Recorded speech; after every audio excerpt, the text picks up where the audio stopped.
12ই জানুয়ারি সকাল ঠিক 9টা এস্তোনিয়ার air defence radar অপারেটরদের জন্য দিনটা শুরু হয়েছিল একদম সাধারণভাবে।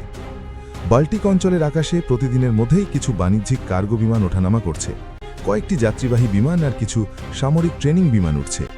সবই পরিচিত প্যাটার্নে চলছিল, এগুলো এখানে প্রতিদিনই হয়। কিন্তু হঠাৎ করেই রাডার স্ক্রিনে এমন একটি সিগন্যাল ভেসে ওঠে যা মুহূর্তের মধ্যে পুরো কন্ট্রোল রুমের পরিবেশ থমথমে করে দেয়। 3টি রাশিয়ান MiG-31 ফাইটার জেট আচমকা দক্ষিণ দিকে যেতে শুরু করে। ট্রান্সপন্ডার বন্ধ করে রেখেছে যুদ্ধবিমানগুলো, তাই সেগুলোকে সরাসরি ট্র্যাক করা যাচ্ছে না। রেডিও সিগন্যালও অফ, এবং কয়েক মিনিটের মধ্যেই এস্তোনিয়ার আকাশসীমায় ঢুকে পড়ে, উচ্চতা প্রায় 30,000 ফুট। ঠিক তখনই MiG-31 বিমানগুলো শক্তিশালী জাসলন এম রাডার অন করে।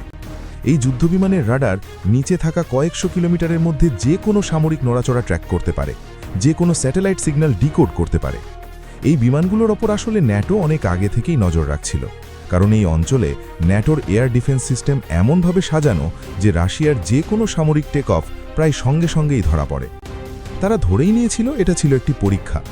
রাশিয়ান বিমানগুলো আসলে জানতে চায় ন্যাটো কত দ্রুত প্রতিক্রিয়া দেখায়, কোথা থেকে ফাইটার ওঠে এবং সীমা কোথায় টানা হয়। নিচে তখন তালিন শহর ব্যস্ত হয়ে পড়েছে। প্রায় 4 লাখ মানুষ অফিস, স্কুল, কাজে যাচ্ছে। তাদের কেউই জানে না ঠিক তাদের মাথার ওপর দিয়ে এমন কিছু একটা চলছে। ন্যাটোর পক্ষ থেকে প্রথম প্রতিক্রিয়া আসে আকাশেই। ইটালিয়ান এয়ারফোর্সের 2টি F-16 পাশের এলাকায় মহড়া দিচ্ছিল। হাইকমান্ড থেকে নির্দেশ আসায় তারা সরাসরি রাশিয়ান বিমানের দিকে চলে যায়। এরপর ধীরে ধীরে আকাশে ন্যাটোর আরও উপস্থিতি তৈরি হয়। ফিনল্যান্ডের F-18, সুইডিশ গ্রিপেন, পরে পোল্যান্ড ও জার্মান বিমান সবাই একই আকাশে ঢুকে পড়ে। MiG-31গুলো জানত ন্যাটোর জোটের এতগুলো যুদ্ধবিমানের ভেতরে ঢুকে তারা কিছুই করতে পারবে না।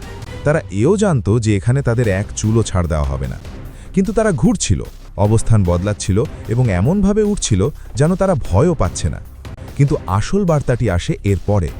কয়েক মিনিটের মধ্যেই বাল্টিক আকাশে আবার রুশ ফ্লাইট দেখা যায়, একসাথে 4টি Su-35, সম্পূর্ণ অস্ত্রসজ্জিত, খোলা রাডার প্রোফাইল, কোনো লুকোচুরি ছাড়াই।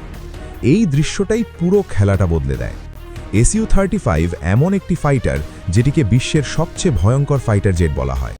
এর কয়েক টন মিসাইল বহন ক্ষমতা, দীর্ঘ পাল্লার এয়ার টু এয়ার মিসাইল, শক্তিশালী রাডার এবং ইলেকট্রনিক ওয়ারফেয়ার সক্ষমতা এমন যে কোনো প্রতিপক্ষকে 2 বার ভাবতে বাধ্য করে।